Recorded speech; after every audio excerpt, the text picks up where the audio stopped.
적으로 명확한 사실이다라는 것을 우리가 가슴 깊이 인식해야 할 것입니다. 자, 여러분, 만일 우리에게 부활이 없다면 어떻겠습니까? 만일 우리에게 부활이 없다면 성경 말씀에 만일 부활이 없으면 우리는 세상에서 가장 불쌍한 자다. 우리 믿는 것도 헛되고 우리의 신앙도 헛되고 우리의 소망도 헛되고 모든 것이 헛되니 예수의 부활이 없으면 우리는 가장 불쌍한 자다. 그러나 예수의 부활이기 때문에 우리의 소망, 우리에겐 소망이 있고 우리는 절제하고 예배드리고 하나님을 경배하고 찬양하며 아름다운 소망의 삶을 살 수 있고 구원의 확신을 가지고 천국을 그리면서 살 수 있는 것이 이 예수의 부활입니다. 그러나 세상 사람들은 예수에 대한 믿음이 없고 부활에 대한 믿음이 없기 때문에 세상 사람들은 현상의 쾌락에 몰두하고 육신의 정욕, 안목의 정욕, 이생의 자랑, 모든 세상 것의 쾌락에 물들어서 세상 인생 70평생이 전부인 줄 알고 쾌락에 젖어서 살고 있습니다. 그들이 만일 이 복음을 듣고 부활의 복음을 깨달았다면, 받아들였다면 그들의 인생은 달라졌을 것입니다. 그들은 우리처럼 절제하고 예배드리고 미래의 소망을 가지고 이 인생 70평생이 전부가 아니다라는 것을 알고 정말 이 평생을 70평생을 남을 사랑하며 도우며 복음을 전하며 아름답게 살고 하나님의 만드신 천국을 소망하며 살 것입니다. 이렇게 부활은 우리에게 큰 차이를 주고 변화를 주는 것입니다. 자, 우리 성경 말씀 한번 찾아봅시다. 고린도전서 15장 한번 펴보세요. 282페이지 고린도전서 15장 12절부터 20절까지 한번 참고해 보겠습니다. 고린도전서 15장 12절 그리스도께서 죽은 자 가운데서 다시 살아나셨다 전파되었거늘 너희 중에 어떤 사람들은 어찌하여 죽은 자 가운데서 부활이 없다 하느냐. 이 당시에 많은 사람들이 부활이 없다고 하기 때문에 사도 바울이 이 얘기를 하고 있습니다. 자, 13절에 만일 죽은 자의 부활이 없으면, 너희에게 부활이 없으면 그리스도도 다시 살아나지 못하셨습니다. 부활이 없는데 어떻게 살아나셨겠습니까? 14절에 그리스도께서 만일 이같이 다시 살아나지 못하셨으면 우리가 전파하는 이것도 헛것이요 너희의 믿음, 우리의 믿음, 우리의 부활의 소망, 구원의 소망도 모두 헛것이 될 거라시는 얘기입니다. 15절에 또 우리가 하나님의 거짓 증인, 부활이 없는데 부활이 있다고 하는 거짓 증인으로 발견이 될 것입니다. 그리고 우리가 하나님이 그리스도를 다시 살리셨다고 증언하고 있기 때문에 만일에 부활이 없다면 이는 거짓 증인이고 하나님도 거짓말하는 분이다 라고 말하고 있습니다. 만일 죽은 자가 다시 살아나는 일이 없으면 하나님이 그리스도를 다시 살리지 않으셨을 것이다. 하나님이 예수를 다시 살리지 않으실 것이다. 부활이 없다면. 그리고 16절에 또 강조를 하고 있습니다. 만일 죽은 자가 다시 살아나는 일이 없으면 그리스도도 다시 살아나신 일이 없었을 것이요. 부활이 없으면 그리스도의 부활도 없다. 17절에 그리스도께서 다시 살아나신 일이 없으면 너희의 지금의 고귀한 믿음도 헛되고 너희가 여전히 죄 가운데 있을 것이요. 예수님은 죄를 다 십자가에서 짊어지고 청산하시고 갚으시고 죽으신 이후에 부활하셨는데 이 부활이 없다면 너희는 여전히 그 죄 가운데 죄를 지고 사망의 길로 가는 너희들일 것이다. 그리고 18절에 또한 그리스도 안에서 잠자는 자도 망하였으리라. 예수님께서는 부활을 하셨을 때 죽은 자도 나중에는 새 몸을 입고 다시 살아날 것이라는 부활의 복음을 주셨는데 만일 그 부활이 없다면 그리스도 안에서 잠자는 자, 죽은 자들도, 예수를 믿고 죽은 자들도 완전히 망하여서 다시는 부활하지 못할 것이라고 말씀하고 있는 것입니다. 19절에 만일 그리스도 안에서 우리가 바라는 것이 다만 이 세상의 삶뿐이면 모든 사람들 가운데서 우리가 더욱 가장 불쌍한 자라. 왜? 이 부활이 없고 영생이 없고 구원이 없고 천국이 없다면 우리는 이 70평생 80평생을 그냥 쾌락에 즐기면 되는 거예요. 세상 사람들은 부활이 없고 구원이 없고 영생이 없고 천국이 없기 때문에 가서 즐기고 술 마시고 담배 피고 섹스하고 온갖 쾌락에 마약하고 남을 죽이고 남을 피해를 입히고 수많은 사람을 배에 침몰시켜서 죽이고 많은 사람을 희생하는 죄를 짓고도 떳떳하게 자랑스럽게 사는 그 사람들이 오히려 더 낫다는 것입니다. 만일에 부활이 없다면 우리도 그들처럼 쾌락을 즐기고 세상의 모든 것을 즐기면서 먹고 싶은 거 먹고 즐기고 싶은 거 즐기고 다 하거나 다 음란하고 쾌락하고 모든 인생의 쾌락을 다 즐기다가 죽으면 끝이다. 그럼 우리도 그와 같이 즐기면서 살고 하는 것이 훨씬 낫다. 부활이 없다면 우리가 오히려 이렇게 절제하고 참고 기도하고 인내하고 오로지 희생하고 십자가의 도를 지키려 하고 예수 그리스도의 그를 본받으려고 성화되려고 하고 우리를 죽이려고 하는 이 모든 것이 쓸데없다. 너희가 가장 불쌍한 자다. 우리에게 부활이 없다. 그러나 자 20절에 한번 보세요. 그러나 이제 그리스도께서 죽은 자 가운데서 다시 살아나사 잠자는 자들의 첫 열매가 되셨도다. 예수 그리스도가 부활하셨다. 부활하셔서 죽은 자들의 첫 열매가 되었다. 부활은 확실하다. 부활은 반드시 있다. 부활은 명확한 역사적 사실이다. 라는 것을 얘기를 하는 것입니다. 여러분, 여기 보면 예수 그리스도께서 잠자는 자들의 첫 열매가 되셨다면, 첫 열매라는 것은 무엇입니까? 옛날 유대인들은 농사를 짓고 추수를 하면은 가장 좋은 것을 그 열매를 모아서 첫 열매를 제사장을 통해서 하나님께 드립니다. 가장 잘된 첫 열매를 추수한 모든 것 등의 첫 열매를 제사장을 통해서 하나님께 드립니다. 그러면 제사장이 하나님께 드리고 하나님의 명을 받아서 나머지 추수를 명합니다. 제사장의 명함이 없으면 나머지 추수를 할 수가 없습니다. 그래서 이 첫 열매가 그만큼 소중한 것입니다. 그래서 예수 그리스도가 부활의 첫 열매가 되었다는 것은 예수 그리스도가 가장 중요하고 존귀하게 부활의 처음 시도가 됐고 이 부활로 말미암아 많은 추수가 이제 일어날 것이다.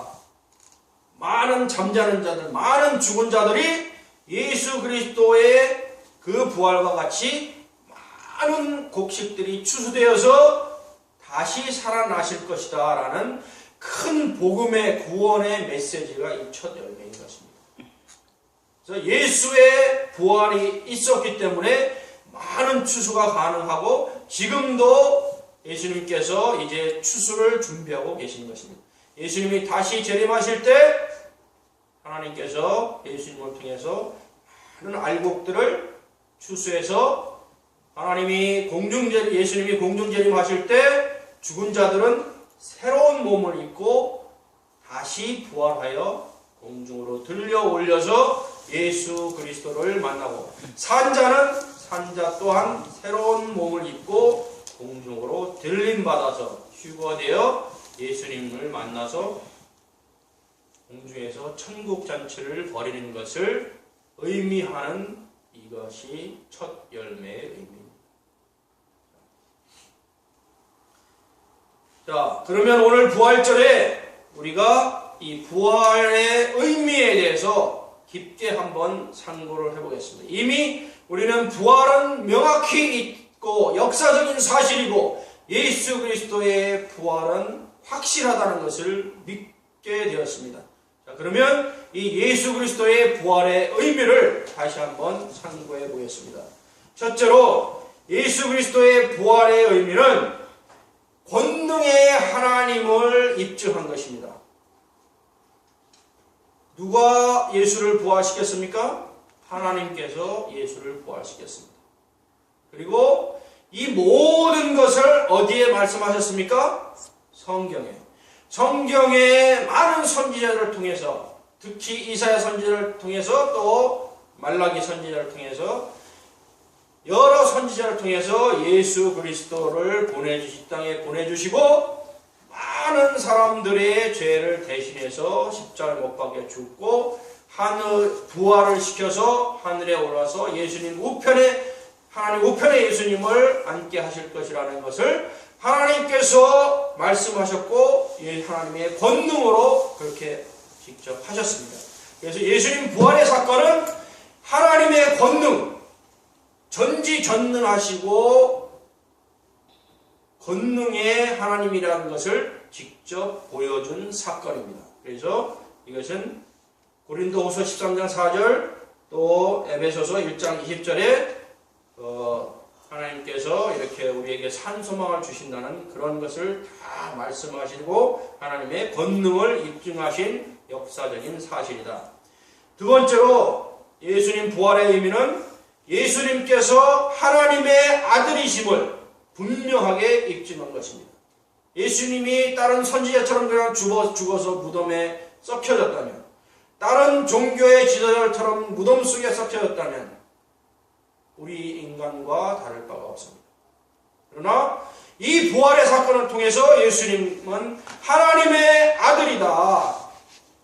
예수님은 하나님의 아들이심을 스스로 입증하신 것입니다.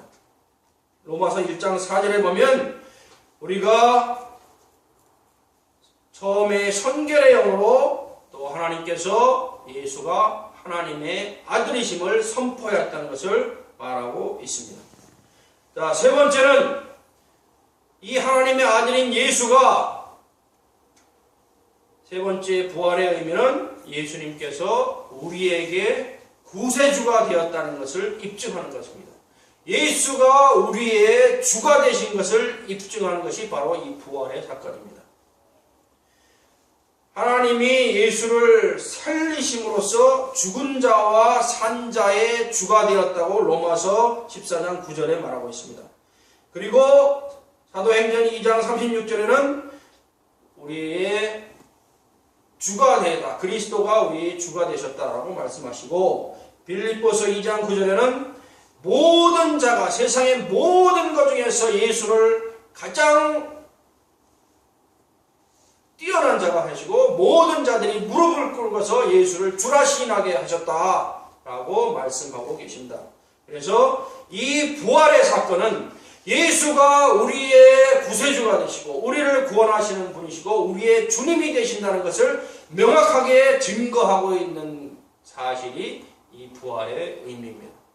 자, 네 번째로 이 부활은 복음이 절정에 닿게 증명하신 것입니다. 복음의 절정입니다. 복음이 무엇입니까? 예수님께서 우리의 모든 죄를 사하시고 대신 짊어지시고 모든 죄를 우리가 죄 없다 하고 모든 죄를 청산하신 후에 그리고 사흘 만에 부활하셔서 승천하셨다는 이것이 바로 복음입니다.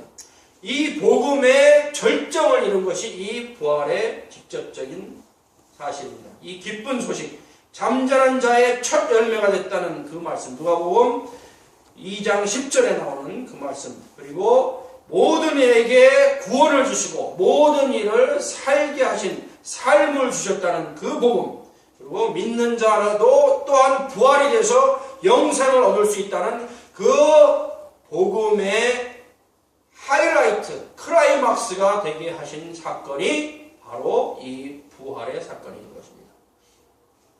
초대교회 사도들은 사도들이 성령을 받고 온천에 나오면서 복음을 전할 때 그 설교의 핵심이 딱 두 가지입니다. 십자가와 부활. 모든 사도들의 설교의 핵심은 십자가 죽으심과 부활입니다. 베드로도 그랬고 사도 바울도 그랬고 모든 제자들이 가장 핵심적으로 전파한 초대 이 제자들의 복음의 말씀은 십자가 죽음과 부활입니다. 그래서 이 십자가와 부활에 집중해서 말씀하심으로 하나님의 아들이 또한 다시 오실 것이다. 모든 것을 이루시고 가셨고 또 다시 오실 것이다. 우리도 부활해서 하늘에 올라가실 것이다.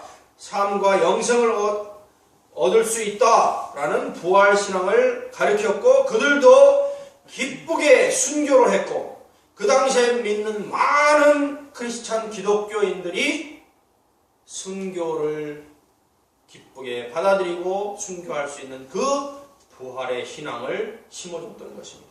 그래서 이것은 복음의 하이라이트는 바로 부활입니다. 자, 다섯 번째로 이 부활의 의미는 성도들 구원의 보장이 된 것입니다. 이 부활이 있기 때문에 성도들이 구원을 받게 되는 부활의 보장이 된 것입니다. 자, 로마서 5장 10절에 보면 우리가 그전에는 원수가 되었고 하나님과 완전히 영적으로 단절되었던 우리가 그 아들로 인해서 하나님과 화목하게 되고 예수님의 살아나심으로 인해서 우리가 구원을 받게 되었다고 로마서 5장 10절엔 말씀하고 계십니다. 예수가 없으면 구원도 없다라고 말하고 있는 것입니다. 이 성도의 구원의 보장이 되었다는 그 세부적인 내용은 성도의 믿음의 보장이 되었다는 것입니다. 우리가 이로 있어서 우리가 믿음을 갖게 되고 믿음의 기초가 되었다는 것이고 또 성도의 의인의 기초가 된 것입니다. 우리는 무죄인이 되고 과거에는 죄인이었지만 이제는 무죄인이 된 것입니다. 과거에도 죄 없다고 칭함을 받고 지금도 죄 없다 칭함을 받고 미래에도 죄 없다 칭함을 받는 무죄인이 된 것입니다. 심판날에 우리가 형사재판장에서 재판장이 죄 있다고 치면은 우리가 죄인이지만 무죄로 판결하면 우리가 무죄인 것처럼 예수 그리스도로 인해서 하나님께서 너희는 죄가 없다라고 인정을 해주시는 기초가 되는 것, 우리가 죄 없는 무죄인이 된 기초가 된 것이 바로 이 부활의 의미인 것입니다. 또 성도 성화의 본이 되신 고린도전서 15장 42절에 보면 이 성도가 영화의 소망을 갖게 되고 또 온갖 축복을 받는 그 근거가 이 부활의 그 사실이 의미이고 또 우리가 온갖 천국에서의 영화를 누리는 또 시공을 초월해서 우리가 영적으로 다시 거듭날 수 있는 이 모든 부귀영화 축복을 받을 수 있는 근거가 되는 것이 바로 이 성도 구원의 보장 부활의 의미인 것입니다. 그리고 성도가 성화되는 본이 되는 것이 이 성도 구원의 보장이 되었다는 것이고 성도의 승리의 힘이 된 것이 또 이 구원의 보장이 된 것입니다. 그 성경에 보면 자, 사망아 너희 죽이는 것이 어디 있느냐? 사망아 너희 쏘는 것이 어디 있느냐? 예수 그리스도의 부활로 인해서 우리가 사망 권세를 이겼다. 예수께서 사망의 권세를 깨뜨리셨기 때문에 사망의 권세가 우리에게 더 이상 역사할 수 없기 때문에 우리도 사망 권세를 이겼다라고 말씀하시는 겁니다. 그래서 이 모든 것이 성도 구원의 보장이 된 것이고 성도 구원의 보장이 가장 큰 부활의 의미가 될 수 있는 것입니다. 여섯 번째로 또 부활의 의미는 새 종자의 새 종의 기원을 이루었다라는 것이 부활의 의미입니다.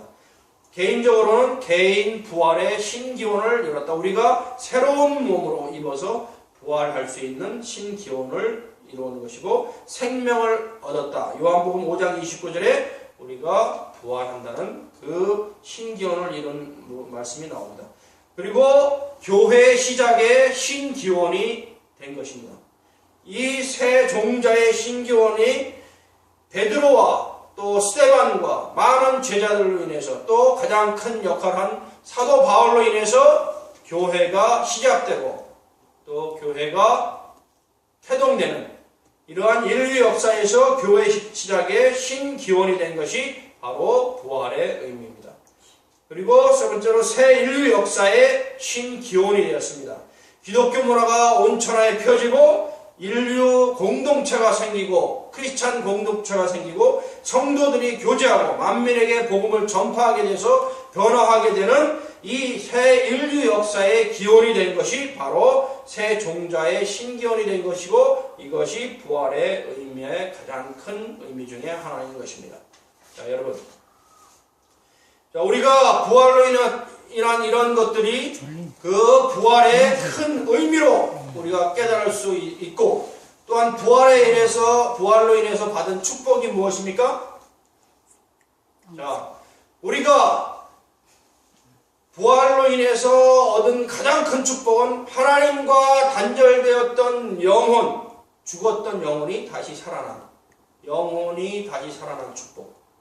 두 번째로 우리가 가시와 엉겅퀴를 주신 이 세상에서 예수님이 가시면류관을 쓰심으로 해서 이 세상에 어렵고 힘든 이러한 세상 고통에서 다시 벗어나는 축복.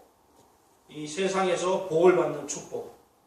이것이 또 하나의 축복입니다. 그리고 세 번째 축복이 뭡니까? 우리가 질병에서 벗어날 수 있는 축복. 예수 그리스도가 채찍에 맞음으로 우리가 나음을 입었다라고 말씀하시듯이 예수 그리스도의 그 고난과 또 십자가 죽음과 부활로 인해서 우리가 병고침을 받을 수 있고 또 우리가 병든 자에게 손을 얹는 즉 우리가 병을 고칠 수 있는 권능을 받을 수 있고 또 육신의 죽음이 이 죽음에 머물지 않고 육신의 죽음을 우리가 받아들여서 또 우리가 새로운 몸으로 바뀌고 부활할 것을 믿는 믿음으로 육신의 죽음을 기쁘게 받아들일 수 있는 이 축복, 이 구원의 축복이 세 가지 가장 큰 축복입니다. 영혼의 축복, 범사의 축복, 또 치유의 축복. 그리고 우리가 이 부활로 인해서 받은 가장 중요한 복음, 여러분들이 알고 있는 5가지 복음 무엇입니까? 중생의 복음, 우리가 다시 거듭났다, 너희도 거듭났다고 말할 수 있는, 복음을 전할 수 있는 이 중생의 복음, 그 다음에 이 부활로 인해서 예수님께서 성령을 보내주시면서 성령 충만의 복음, 또 우리가 성령 충만으로 복음을 전할 수 있는 이 복음, 그 다음에 만사 형통하고 복을 받는 축복의 복음, 또 다른 사람에게 복을 줄 수 있는 이런 복을 빌 수 있는 축복의 복음, 그리고 우리가 치료받을 수 있고 다른 사람을 치유할 수 있는 치유의 복음, 그리고 예수 그리스도가 다시 올 때 우리가 신랑 신부로서 공중에서 다시 예수를 만나서 천국 잔치를 얻고 구원을 받고 천국을 간다는 예수 재림의 복음, 이 기쁜 복음을 우리가 갖고 전할 수 있는 이 혜택을 받은 것입니다. 이것이 바로 예수 그리스도의 부활로부터 나온 귀중한 복음의 뉴스인 것입니다. 자, 그러면 그게 네 번째로 이 예수의 부활이 나의 부활로는 어떻게 다가왔으며 나의 부활이 되기 위해서는 내가 어떻게 해야 되는지 한번 살펴보도록 하겠습니다. 자, 로마서 6장 한번 펴보세요. 로마서 6장 5절.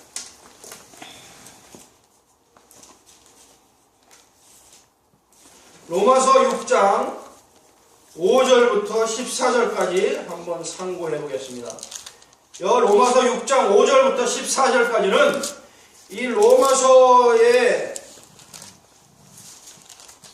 그 부활에 관한 중요한 내용들이 많이 나옵니다. 여기서 보면 로마서 6장 5절부터 14절까지는 우리가 그리스도와 함께 죽어야지 그리스도와 함께 산다라는 복음을 전하고 있습니다.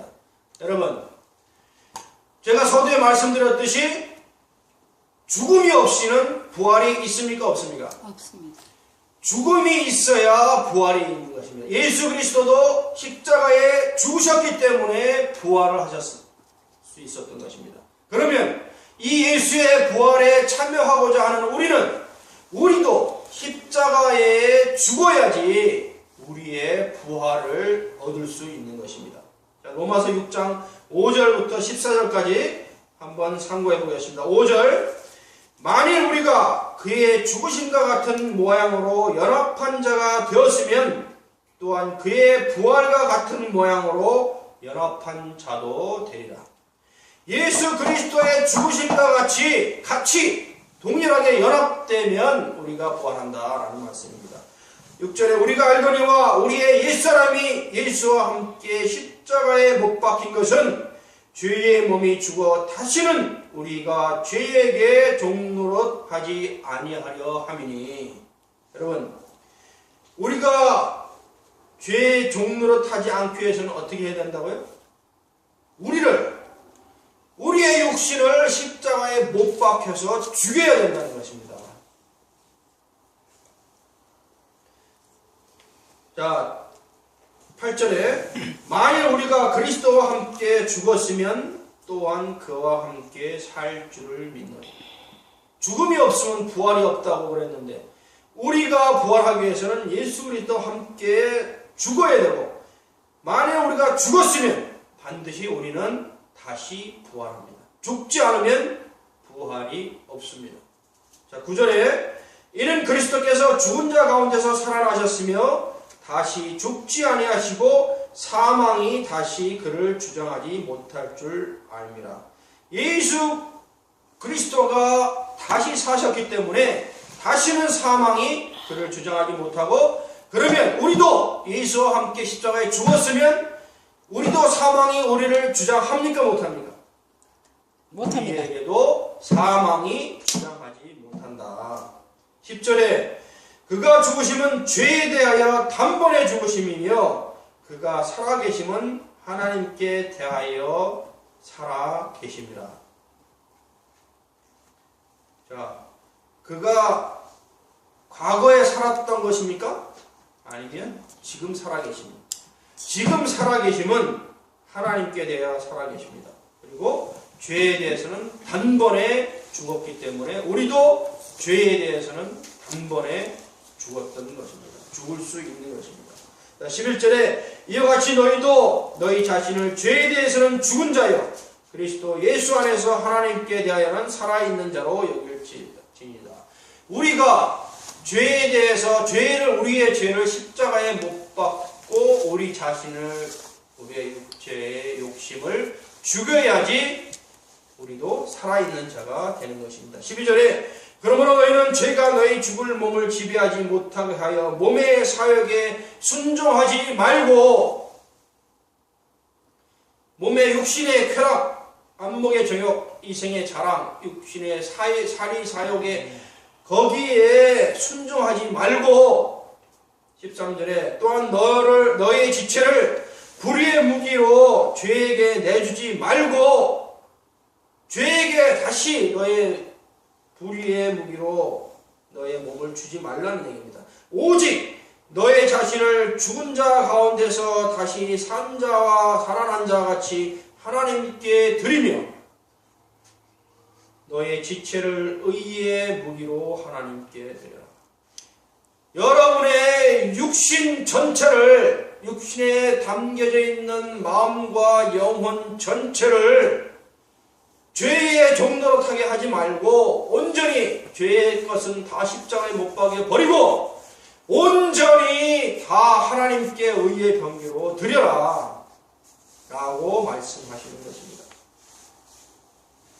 그러면 14절에 죄가 너희를 주장하지 못하리니 이는 너희가 법 아래에 있지 않고 은혜 아래에 있음이라. 죄의 법 아래에 있지 않고, 그리하면 우리가 생명의 부활의 구원의 은혜의 법 아래에 있기 때문에 그리하면 너희에게 구원이 있고 부활이 있다는 것입니다. 전제 조건이 뭡니까? 우리 자신의 죄된 이 자신의 욕망과 욕심과 모든 세상 쾌락과 이것을 십자가에 못 박아라, 못 박아서 죽여라, 죽이지 않으면 부활이 없다 라고 말씀하시는 겁니다.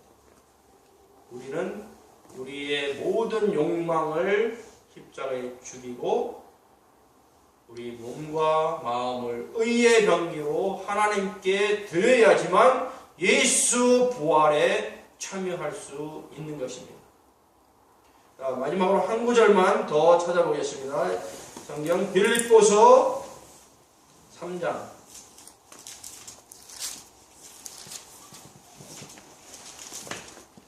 빌립보서 3장 7절부터 14절까지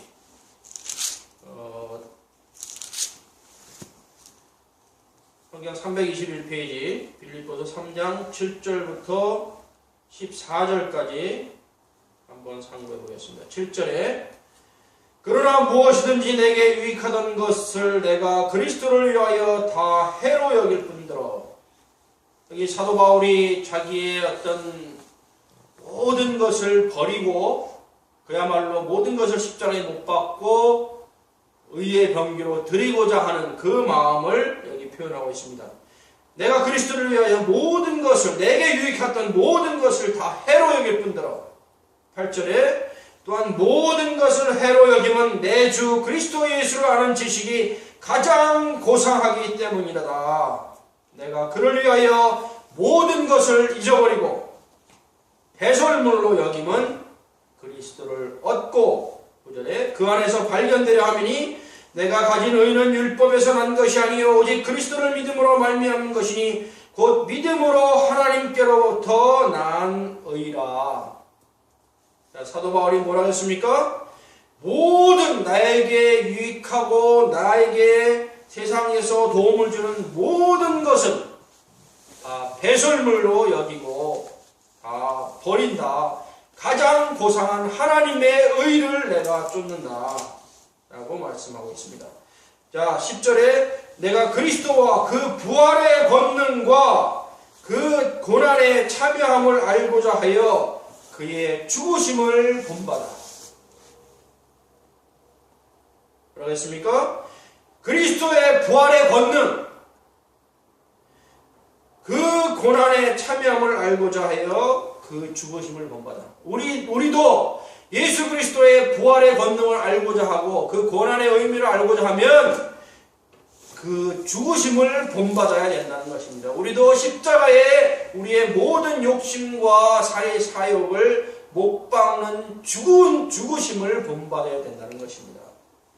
11절에 어떻게 해서든지 죽은 자 가운데서 부활에 이르려 하노니, 지금 우리 성도들은 사도 바울과 같이 지금 우리가 부활을 받은 것이 아니라 우리가 십자가에 우리를 못 박았을 때에 그 이후에 우리가 부활을 얻는 것입니다. 사도 바울도 마찬가지 어떻게 해서든지 죽은 자 가운데서 내가 부활에 이르고자 한다 라고 고백하고 있는 것입니다.